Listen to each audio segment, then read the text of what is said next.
Hey, what is up, everybody? What is up? This late Friday night, Saturday night. My gosh, my days are so confused. Late Saturday night, 9 p.m. I think this is the latest I've ever went live. Uh, Life, right? I was going to go live at 7:30, but then as a husband, I pay attention to cues. And part of some of the cues that I have are baby crying and wife yelling at the kids. I knew it wasn't the right time. So what I did personally was like, I'm just gonna go, I'm gonna put the baby to bed and then I'm gonna go live. And I figured about 9 o'clock would be a good time. And it worked out perfectly. See, sometimes you just gotta adjust in this game of podcasting, and I am glad that I did so. So thank you for everybody tuning in today. Thank you for listening to me. Cincinnati Bengals ruined my night, man. they they kind of ruined my night a little bit, but I'm not going to complain. Will adjust. I was going to advocate for Dexter Lawrence as a Brown, but I'm going to pivot and talk about something else. Highest paid non-quarterback, Will Anderson. We're going to talk about that a little bit. And Todd Monken's recent interview. There's a couple of comments that I'm going to pull out of that, and we're going to talk about that. Maybe, just maybe, we're going to some draft talk if there's enough time. I don't want to be too long.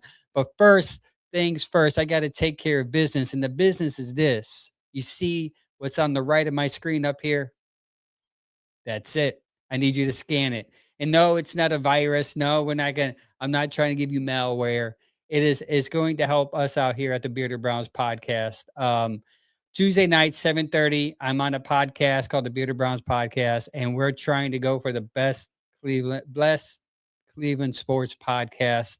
And if you scan that, it's going to take you straight to the link, and you probably have to sign up.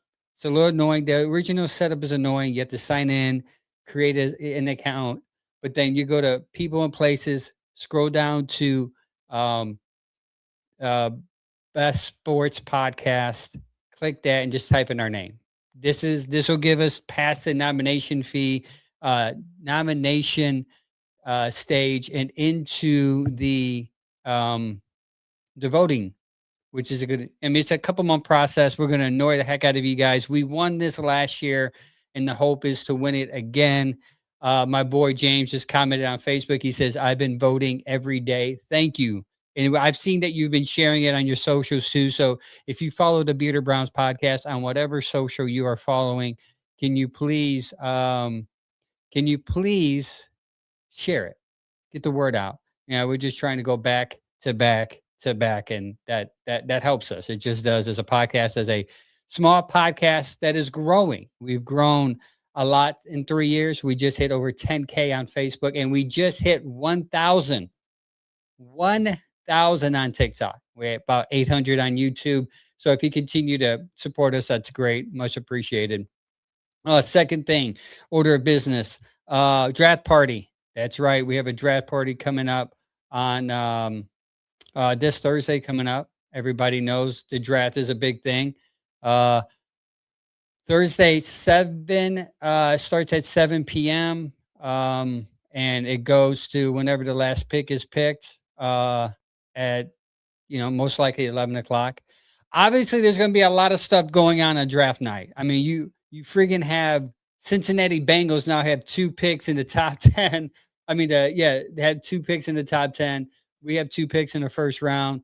It's going to be crazy to see what happens. So we want you there at PJ McIntyre's. Me, Sam, Mike, and Gary going to be there, and we're just going to try to have fun. We're going to have All-State there. They're going to throw you a free beer for a quote. Cleveland Ketchup's going to give you some free chips. We got Dan coming there from the Bearded Bastard Barbecue Sauce. He's going to represent his business there. So some of our sponsors are going to come out. So come out and just have fun. It's free. There's going to be raffles there. It's going to be a fun event. What's up, Gregory? Thank you for the comment on YouTube. Much appreciated. So come out for that. And second, last but not least, big news for us here at the Land Media Group. As a Land Media Group, we have a Land Media Group where all these other podcasts are underneath it. So you got the Land Media Group, Bearded Browns Podcast, Typical Browns Fan Podcast, Guards Media, Let's Go Crunch, and a new soccer podcast. The name skips my mind, but all that is under the Land Media Group, and it's got a big sponsor now. It's called Dick's House of Sports. What is up? Yeah, that deserves some cheer, bro.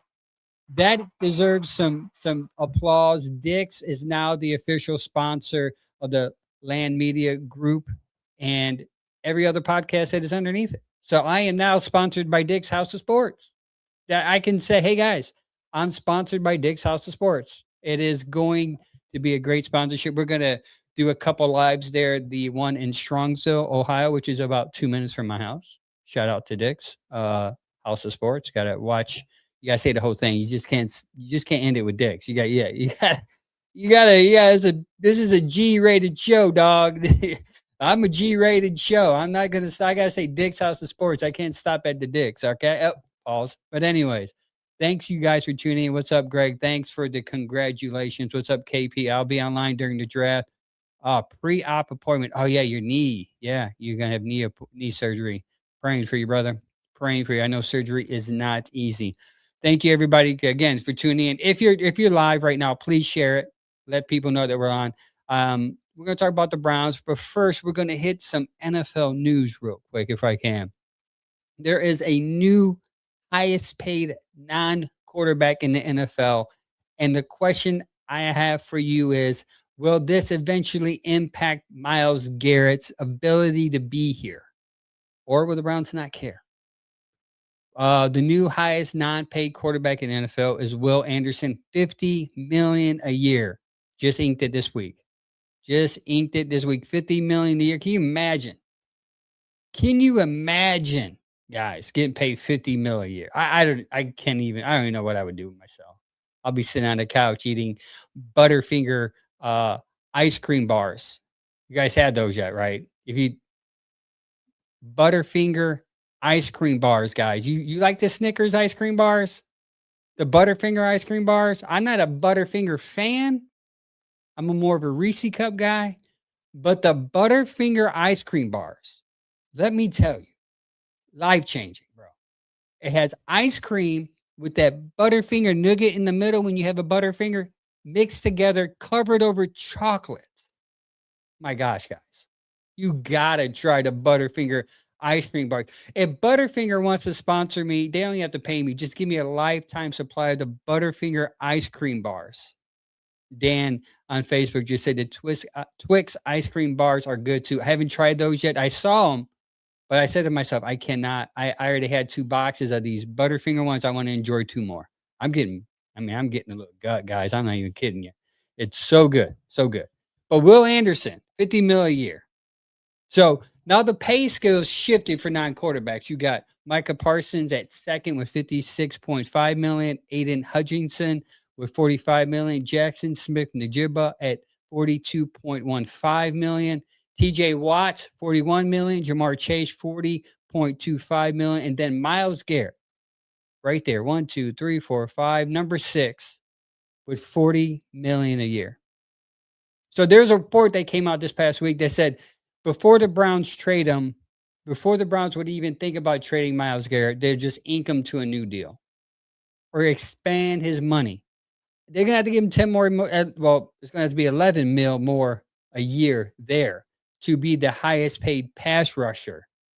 Can the Browns do that? Can the Browns be able to? I mean, Barry seems to not even care about it. There's no salary cap to Barry. Barry's like, all right, salary cap, what? I'll pay whatever, anybody, whatever, right?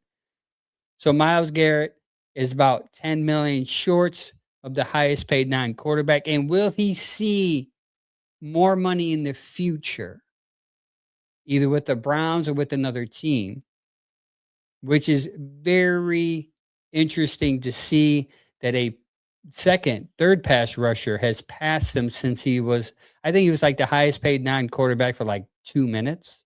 And then Jamar Chase passed him up. And then after that, TJ Watt passed him up. Crazy. Insane. So yeah, Will Anderson, the Houston Texans, is now the highest paid non-quarterback in the NFL. And how long would that last? We'll see.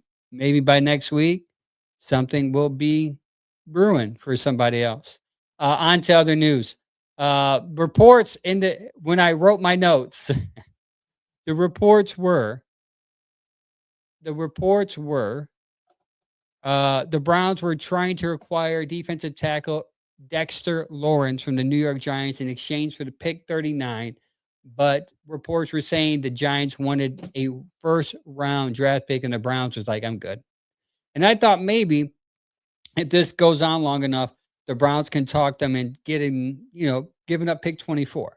But obviously, the Giants wanted the sixth pick. They wanted two top 10 picks because they end up trading Dexter Lawrence to the Cincinnati Bengals for the 10th pick of this draft. So they have 5 and 10, I believe. So that puts them in prime position to get two of the top 10 talent in this draft. Insane move by John Harbaugh over there.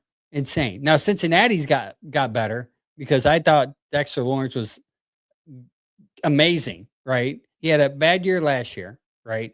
But consistently he's a good run stopper. And that's where I was going to take my Dexter Lawrence pounding the table for until he got drafted, until he got traded to Cincinnati. But I kind of want to stay there because after watching this news break and after I say, oh, I wonder what our run defense and what Dexter Lawrence can do for our run defense if we get him. Because I'm under the mindset that Malik Collins probably won't play next year. He's coming off an injury. And it seems to me that the Browns have that same mentality. The Browns have that same mentality because if they didn't have that mentality, they wouldn't be going after Dexter Lawrence. When I posted on Facebook that a lot of the Browns are going after Dexter Lawrence, a lot of people refer to a name that the Browns have that is a young talent. And it made me question some things about how they view this young talent, Mike Hall Jr. Mike Hall Jr. is what they brought up. They said, we got Malik Collins and we got Mike Hall Jr. If the Browns were confident in those two's ability to play, would they be interested in another defensive tackle? In Dexter Lawrence, which would be an upgrade to Mike Hall Jr. He can still learn, he can still play. Now, a lot of people don't remember last year, he tweeted out something about going to the Dallas Cowboys because there was some things going on with him behind the scenes. And the Browns have kept it very quiet when there's some drama going on in the locker room lately. Now, that was under Kevin. Let's see what happens under Todd. But he had some issues coming on the field, and it seemed like he wasn't ready to get on the field, and the Browns wanted him to come on sooner than when he was ready, but he didn't feel comfortable. So as I started to go through this stuff, I thought to the stats I'm going to talk to you about how important Malik Collins was to the run defense. I thought to myself, do the Browns value Mike Hall Jr. as much as us fans do? And does that mean if they're willing to give up pick 39 for a defensive tackle, will the Browns draft a defensive tackle at 39? I know a lot of our mocks, we have Browns picking offense for like the first 3 rounds. And I kind of want to put a pause on that because I personally think there's going to be more of a defensive push for either pick 24 or pick 39 than we think. We need a safety and we need a corner. Denzel Ward's at the last year of his deal. Now they may extend him, but as of right now, we got to act like, hey, he's last year of his deal. So is Grant Delpit. They need young talent to replace them. Insane to think that, but I come to the realization that the Browns drafting a receiver at 24 and drafting another offensive talent at 39 it's not going to happen. The Browns are either going to get the best defensive person available at 24 or the best offensive player available at 24, whether that's a lineman or a receiver, whoever they pick at number 6, if it's a receiver or offensive lineman, I think they're going to go offensive lineman at 24 and then defense at 39. But here's the thing about safety though. There's 3 top safety. After that, the drop off is deep. So you might want to keep an eye on that safety position because after those 3 go, you might as well just wait until round 4 or round 3 to even think about pulling the trigger on a safety. But there's some corners that you can get with pick 39 that can fill in that nickel. And if you need to transition them outside in case Ward is hurt, I think the transition will work out well. But where I want to focus on is the importance of Malik Collins and how a lot of us got lost in him going down. We forgot how important he was. I did. At least maybe I'm blaming you for the way I think. I forgot the term, but uh, I forgot how good Malik Collins was on this defense when it came to the run game. Obviously, the pass game too, because he was at one point second in sacks behind Myles Garrett.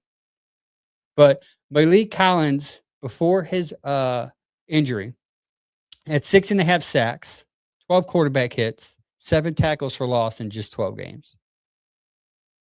Just 12 games, he had 6 sacks, 12 quarterback hits. That's 1 a game, 7 tackles for loss in 12 games. Pass rush, he earned 87.2 on PFF as a pass rush grade, ranking him 3rd amongst interior defensive linemen. His ability to generate interior pressure meant the offensive line couldn't consistently double team Myles Garrett. Now, here's a stat that's interesting that I found. Because his presence was so dominant, the defense couldn't double team Myles Garrett, and Myles Garrett went off at 19 sacks in 12 games. In 12 games, Myles had 19 sacks. What did he end with? 25. When Malik Collins went out, he just got 6. The importance of Malik Collins was so impactful. It impacted the trajectory of Myles' sack record. This is how the important part of your defense is as far as defensive tackle. Lawrence would have been great there. And that's why I was talking to people on Facebook because they said Lawrence had a bad year, blah, blah, blah. Yeah, I mean, he probably was injured. He probably had a down year, but bring him into this defense next to Myles Garrett, Mason Graham, and Wright. I mean, dude was double team. He was the best thing besides the Duke Carter on that line. Deion Owens says Lawrence was traded to the Bengals. I think Cleveland wanted Lawrence wasn't because of Collins' injury. It was because of how great a player Lawrence is and wanting to add more depth to the line along Collins. Collins only signed a 2-year deal. This is my interpretation. If they would have got him, I think Collins would have been the guy to be cut. Because I think his injury is more serious than what fans are letting out to be. Or what they're saying it is, sorry. Because we're not getting any information, but I don't think Collins is going to be ready in the beginning of the year, and I think the Browns know that. Without Collins, the interior line lost its finesse and power combination. The Browns struggled to collapse the pocket in the middle, allowing quarterbacks to step up and avoid the edge rush more often. And here's the thing. The defense had become noticeably vulnerable when he came out. In weeks following to his injury, they gave up 31 points in week 15, 23 points to the Bills, or 31 points to the Bears in week 15, 23 points to the Bills in week 16. And the sack rate dropped once Collins went out. They've averaged 3.4 per game, and they dropped to 2.3 per game in the stretch in which Malik Collins was not there. And here's the most important stat, and we've seen it. We've seen it specifically with the Tennessee Titans game, was the run defense. Once Collins went out, the run defense was suspect. And that's a large part to do with Mike Hall Jr. Mike Hall Jr. is a good pass rusher. He needs to improve on his run defense. But the yards per carry were 3.4 when he was there. And then it went up to 4.7 per game when he left. That's a 38% increase because Malik Collins was not there. The total volume of rushing yards allowed per game doubled from 68 yards to 124 per game. because of one player not being there, Malik Collins. The importance of a defensive tackle right there in that position is going to be the focus of the Cleveland Browns. If not continuously in free agency, if they can find somebody, but in the draft. Yeah, we added Davis in free agency. That's going to help, hopefully. But we'll see.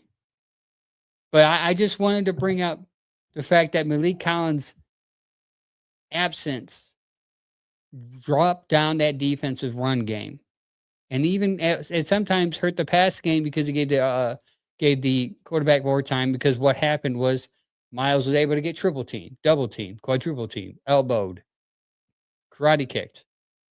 He did whatever they could do to stop Miles Garrett. And now he still got the sack record barely. But I think if Malik Collins was there, he would have got maybe 30. Because Malik Collins was just that impactful on the other side. In other news, we'll move past that. In other news, Mike Vrabel will not be punished by the NFL with his whole Diana Rossini, whatever happened incident. But it's weird that Diana Rossini was going to lose her job. She resigned. I guess the code of ethics between the NFL and reporting ethics are totally different. I get it. But there had to be something there that caused Diana to leave. Also, too, there's reports that are coming out that the person that took the picture was a private investigator, a PI. And it was from Diana Rossini's husband. So if Diana Rossini's husband had some feelings going on to the point where he had her followed, it's a lot deeper than what it is. And those pictures are a lot more to it than what it is. I'm just saying, last time I was on the show on Tuesday, I said, if my wife caught me even crossing fingers with a woman, I would not be here today. True, Greg, her contract was up in June anyway, so they probably wouldn't have signed her back. But still, though, the message is the message. Sam says, I really thought Vrabel was going to get suspended for at least a couple games. I thought maybe they would get punished, like get a draft pick taken away or fine. But it's the Patriots, man. Now, if this was the Browns, if you had Kevin crossing fingers or toes with another woman at a pool at a private resort by themselves, and the league caught wind of it, what would have happened if it was the Browns, man? Like, we probably would have lost like 3 first-round draft picks all over again. We would have been punished severely because it's the Browns. But because it's the Patriots, they just coming off a Super Bowl appearance. We can't do anything to them. They're our favorite children, their favorite child. We can't do anything. There's something there. Now, will we see the end result? Probably not, because she resigned. Unless something comes out with the husband leaking something, then we'll see. But there's something more to it. And I know a lot of people are like, they're consenting adults. They can do whatever they want. But morally obligated to be unbiased as a reporter means something. And there's a lot of reports saying that she was feeding lines, trying to cause division with the A.J. Brown situation to help boost New England's ability to get him by, throwing dirt on his name so no other team wants him, but the Patriots can focus on getting him. Sam said if it was the Browns, we would have had to forfeit the whole season. You're right. There's like the Browns are going to vacate 17 losses. They're going to go 0-17, and they're just not going to play. Everyone's going to get an extra. Everyone's just going to get a win. So that's just my take on the whole Diana Rossini and Mike Vrabel thing. I just think it's odd that that certain teams get away with certain things, man.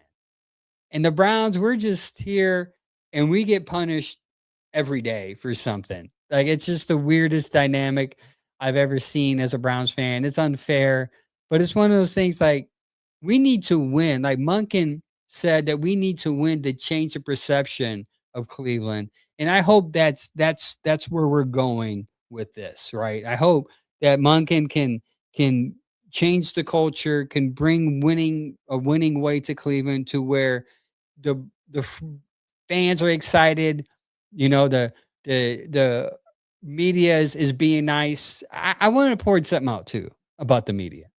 They're quick to dog on Cleveland. They say Cleveland is a horrible team. But I don't know if you guys noticed this last couple weeks. But Jarvis Landry, he had a podcast called Fourth and South. Like no one knew he had a podcast. I mean, at least I didn't. Until what happens?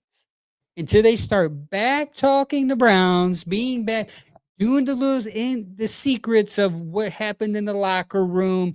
Then they start to share that. And all of a sudden, the media wants to pick it up and be like, hey, look at what happened with the Browns when Jarvis was there.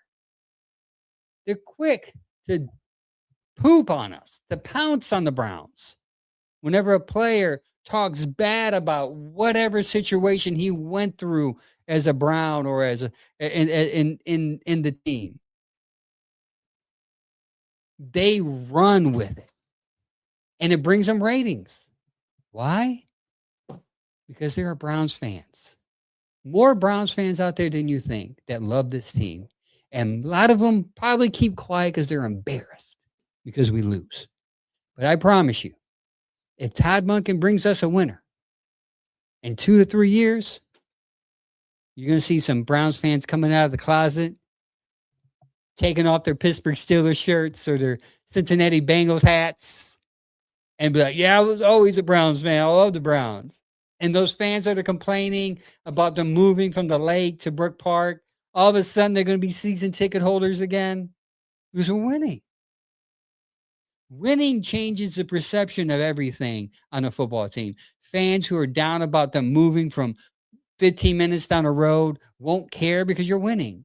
They're not going to care about paying thousands of dollars for a PSL. Why? Because they're winning.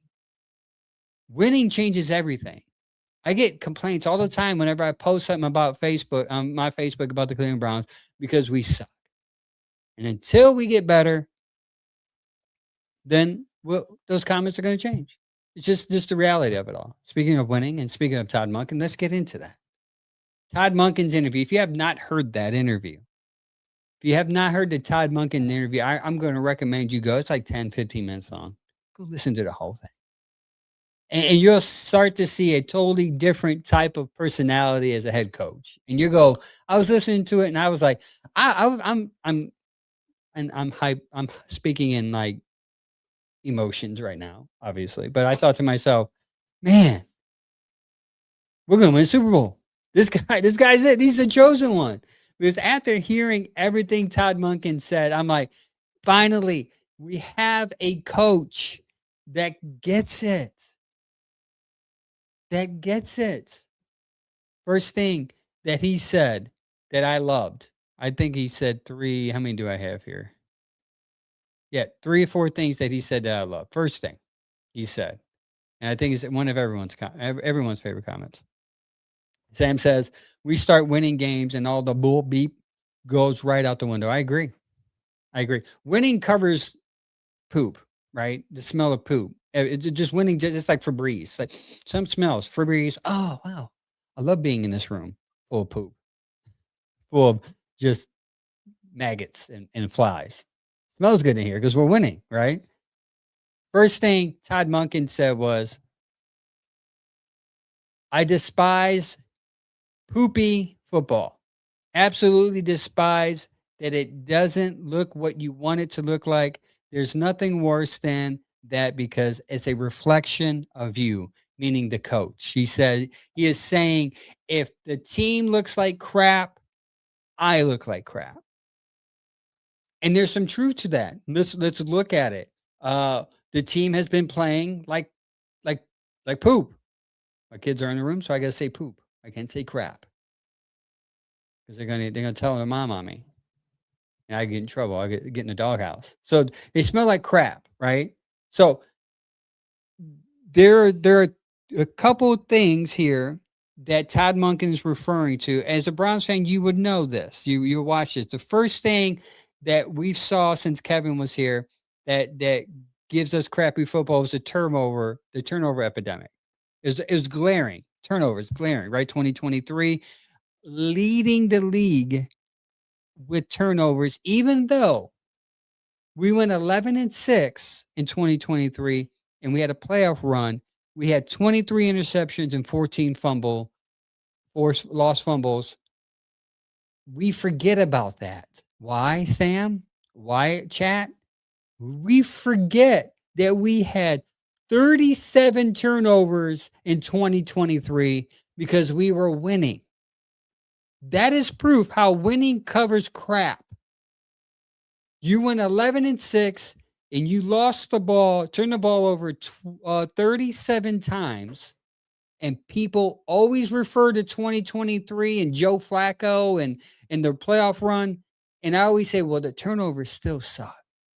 We still suck. We got lucky. We had lightning in a bottle. Somehow, some way, old man come off the couch and push us into the playoffs. 2024, it didn't get any better. We had a minus 22 turnover ratio, meaning the defense wasn't getting enough turnovers, but the offense was turning the ball over way too much. Crappy football. A reflection of the coach, right? Second, the offensive line and quarterback survival. You cannot execute the modern NFL offense if the quarterback is always on his back. In 2024 is a historic sack rate, 66 in 24, 66 sacks in 24. In 2024, 66 sacks. I'll say it again, 66. Insane. Watson struggled before stepping away. He absorbed 33 of those sacks while managing a painful 5.3 yards per attempt. He threw 5 touchdowns against those 33 sacks, which is the exact opposite of explosive lateral heavy playmaking Monken's trying to install now. Insane. Crappy offense. KP says the last 2 years, Kevin struggled with making adjustments and scoring. Crappy offense. Greg says no quarterback is going to succeed being hit like that. Crappy offense. Sam says not making in-game adjustments on offense. Our coach giving up play calling for the last 2 seasons in a row. Crappy offense. Crap. That is what Todd Monken is talking about. Monken emphasized the execution of physicality, 2 things that were completely absent from the Browns' offensive metric last year. The inability to move the ball in 2024. The offense consistently shot itself in the foot, converting only 70 of 237 third downs. That's under 30%. I'm throwing a lot of stats out there. I understand some people don't like that, but I'm trying to prove a point. What Todd Monken saw when Kevin was here is what he was referring to as crappy football. Crappy football. Stagnant offense. Wasted drives. Wasted offensive drives was painful, one-dimensional, and insufficient. When your starting quarterback is averaging 6 yards an attempt and your team is turning the ball over 30 times a season, the tape is going to look like crappy football. It's just the truth. Monken, when people heard that, they laughed. They said, he said crap, the poopy football. But he was being honest. And that is refreshing. He did not want to sugarcoat it. He did not want to be political about it. He was telling everybody what you have seen the last 4 or 5 years have been crappy. And he wants to fix it. Second thing, a lot of people love this one, the Shedeur comment. He said, I think you see playmaking ability. I think you see a player that is confident in his skill set. So when you see a playmaking ability and the inner confidence, you say, okay, there's something there to work with. But he emphasized that Shedeur Sanders has not been grown up in a pro system, wasn't his fault. He wasn't developed in the pro system. He said it wasn't his fault. He said, but it is our job to develop him. Wow. To me, I got excited. Listen, even if Shedeur isn't the guy, if Shedeur ends up not being the guy, the word development and how he takes responsibility is the players, not just Shedeur, he said Shedeur, then he said, but the players need develop, and it is our job as coaches to do that. Refreshing to hear a coach take accountability other than saying, we got to play better. We just got to be better. We're going to play better. He's saying it is our job is our responsibility to develop these players in ways to make them succeed. And the way we're going to do that is put them in positions to increase what they do well and allow them to play fast and quick. Because why are we going to tell them to do something they're not good at? I'm excited to see what he's going to do with Shedeur Sanders because I think he sees some things that are good and he's going to allow Shedeur to focus on that and develop his confidence, even though he said he's still confident, even more. I like it. And what's encouraging about this is this: if Shedeur doesn't learn, though they're developing him, whenever they find a quarterback they like, they're going to take time to develop him. KP Young says the last time we heard the word development with players, our offensive line was top 5 under Bill Callahan. Development. Now, I don't want to go on a side story with the whole Bill Callahan thing because I think that the team, the owner, wanted Kevin to switch up his whole coaching staff. So I think that's why Bill left, and that's why Van Pelt left. Now, if you can look at Atlanta, everyone that Kevin wanted in here is there. So I think the ownership and the front office should take some accountability to that for that also. Just my opinion. Monken knows that another thing he said would in form of the development is something that we have to think of is that the Browns were dead last in the AFC. The Browns are dead last in the AFC as far as draft return on investment. I'm gonna get a little deep here, guys. I'm just telling you. Dead last in the AFC North as far as draft return on investment. The ultimate test of a player's development is the second contract rate and the return on that draft capital. If you aren't developing your guys and they're not producing, they don't get re-signed, typically. Now, if you're a bad team, you just need somebody just to fill a spot. Sometimes they will fill that.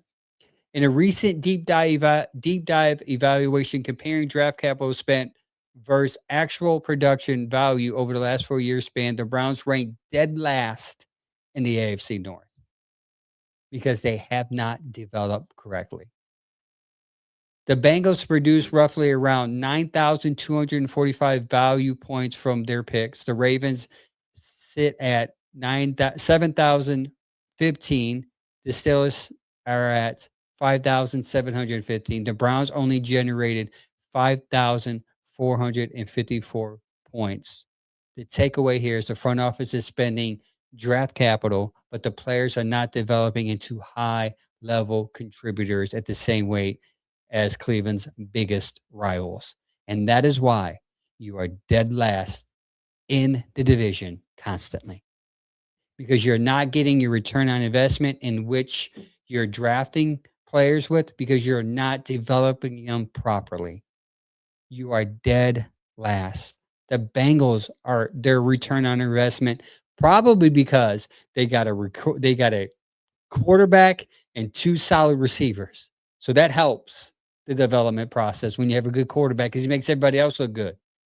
And when you have 2 good receivers, that takes the pressure off everybody else around them on offense. Greg says, as a quarterback when we only had 2,800 passing yards, so sad. That's true. Because again, in fairness, let's add context. Let's add context to this. They did play 2 rookie quarterbacks that weren't ready to play, and that's just the truth. You you foolishly went after Kenny Pickett, though I advocated for him. But the foolish part is that you went after Joe Flacco too, and then you draft 2 rookies, and then you come into this offseason, and then you try to have a four-way quarterback competition, and it's just confusing as heck because you get these draft stats from minicamp, and you're like, What's going on here?" Because Shedeur only threw the ball 4 times, 7 times today. It was confusing. Development was not happening. Steve on X said, "This segment brought to you by Charmin." I'm sorry, man. I'm sorry. I'm just trying to show you what Monken said when he's saying that you were playing like poop. My wife says, "Who's watching your kids?" I am right now. They're right here watching me on TV. That's who's watching my kids, babe. That is scary to know that you're dead last in return on investment and you can't develop them. So what happens is that your team just sucks. Monken knows that elite teams are built in the middle rounds. You have to draft raw athletes and coach them up. In the middle rounds is where you draft your raw athletes and you coach them up. Recently, Cleveland has failed drastically at this. Monken just isn't coach speaking here when he says we have to develop them. That's not coach speak. He's directly calling out a systematic issue. The Browns haven't maximized any expected points added from any of their draft picks. EPAs. I know people hate those words. EPA. Expected points added when the rookies are on the field up to this year, because I think it probably improved drastically this year. Up to this year, worse than league. Middle of the draft is where you get raw talent and develop them, and you're able to just allow them to play free. 41% mid-round miss rate on the screen. 41% miss rate for the Cleveland Browns in the mid-rounds. 41% mid-round miss rate means you draft somebody, there's a 40% chance they're not going to get a second contract. That's why the development and the development that's why the developmental philosophy has to change. Has to. That is why personally I've been pounding the table for development of Shedeur Sanders. The whole, hey, let's accumulate draft picks and draft a quarterback next year. The reason why we keep doing this is because we're not developing quarterbacks. We're just throwing darts at a wall, hoping one will stick. Hopefully, Todd Monken will come here and change that culture, at least. If there's anything that Todd Monken can do for us, it's change the culture of developing players. And if he has to go because of things don't work out for him, but the culture stays of developing players, that's a win because that's a culture changer. That's how you produce wins. 41% miss rate on players drafted in the 3rd and 4th round, and only about 24% hit rate on day 2 and early day 3 books turn to a legitimate hit rate. So if 24% generate a hit rate in the later rounds, but you're missing on 41% of that 24% that you normally get, that's not good. It's a lot of math. I know. I'm sorry.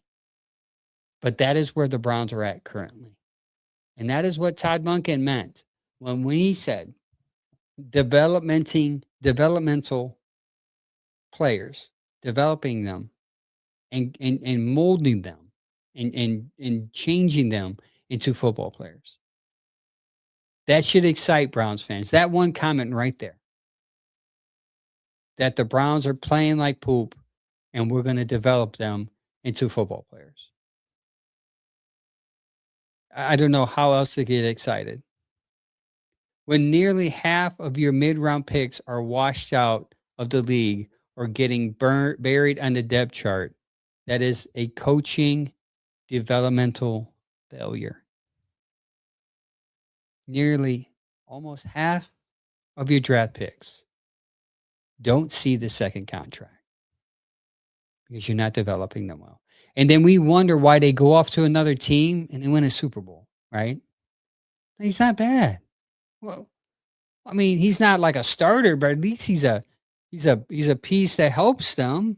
Like he's a complementary piece. Like why can't he do that here? Because of a systematic failure of not being able to develop young talent. And that leads us to the draft coming up this Thursday. A lot of people, LeBron's got 9 picks. I don't know if they're going to keep those 9 picks, but they got 9. 9 picks. They have 3 fifth-round picks, a 4th round, and a 3rd round. Again, I don't know if they're going to keep all of them, but those are the picks in which your team put your teams over the top. Hitting those picks, creating role players, maybe getting a superstar occasionally, is where teams go from bottom feeders to division winners. And if you are really good at it, maybe a Super Bowl. But we have not seen that here since the existence of 99. So this is a tough task for Todd Monken, for us to ask him, hey, come in here, develop players, change the culture, and help us win a Super Bowl. Do you think that is possible for a 60-something-year-old coach to come in and change the culture that deep? Greg says, is it that we already have thought of him being gone in a year if things go wrong instead of giving him time to get it right? I don't think he's going to be gone in a year. I mean, they gave Kevin 5. I mean, you got to give Todd Monken at least 3. At least give him 3 years.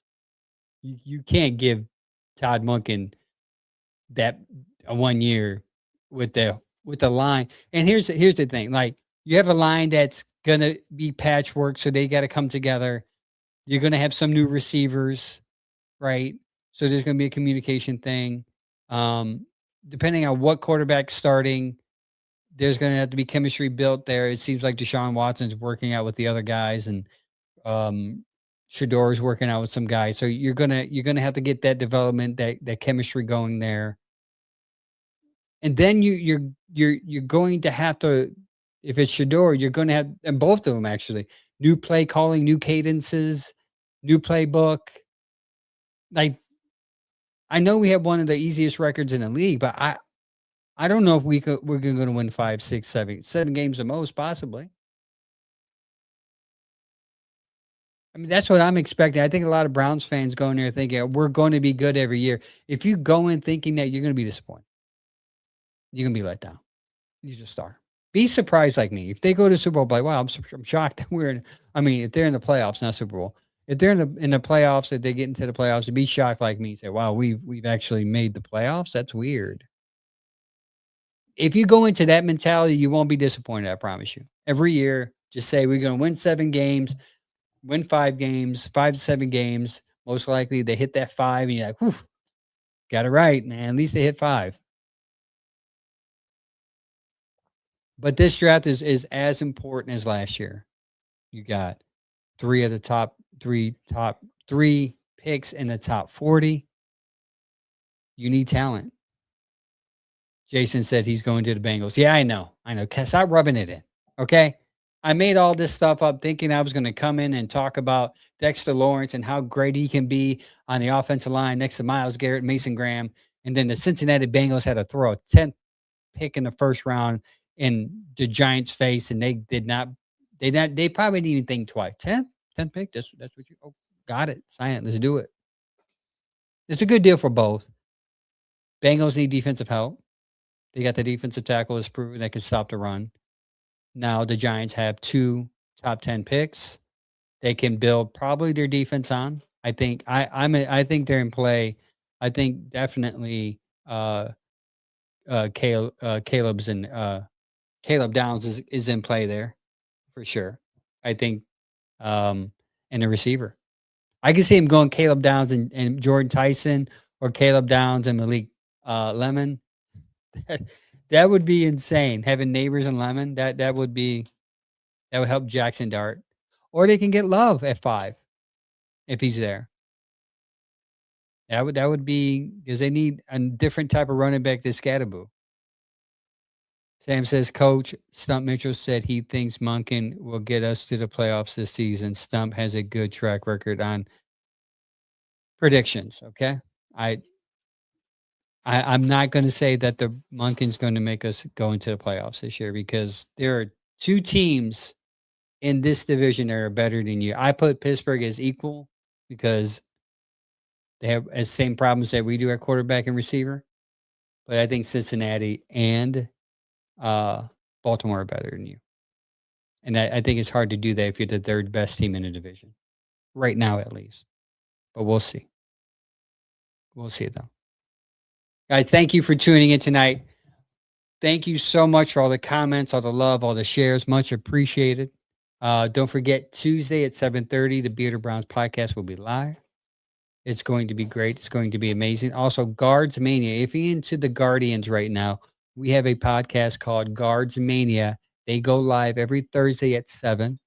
And then we have Browns Morning Brew at 10 a.m. on Saturdays.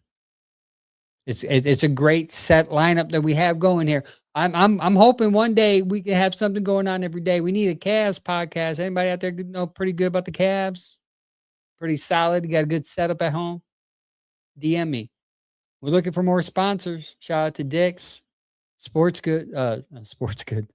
Dick's House of Sports coming through with the sponsorship. If you're a sponsor, if you're a small business, if you're looking to get your name out there, we have a good package in store for you from the Land Media Group. If you just DM me, I can get all that information to you that you need. It is simple information, nothing too deep. We make it easy for you to advertise on our platforms, and you help a local growing podcast get bigger and maybe get more opportunities. But don't forget about our live draft party Thursday. This is going to be fun, man. I have a good feeling some things are going to happen here on Thursday, as far as the draft is concerned. So come out to PJ McIntyre's at 7:00. 7 till the last pick is picked. We got Allstate coming out. They're going to buy you a drink with a quote. Cleveland ketchup, free chips. Bearded Bastard barbecue sauce is going to be out there. It's going to be a fun event. We're going to be there. We're going to talk draft. So come out and enjoy the draft with us. I would come. We were told to start setting up about 5:30. They said people start coming at 6. So I would get there early too if you want to sit in the front by us. By that way, we can have a lot of crowd, make it sound like we're popular and loved. Also, lastly, don't forget to scan that code up there, right there, the top right there. And vote for us for the best sports podcast, Bearded Browns podcast. Click on that and vote for us. And it would be actually it's supposed to be that way. Sorry, I just saw myself pointing at the wrong corner. I have to remember that next time. But thanks everybody for tuning in. Till next time, like always, go Browns.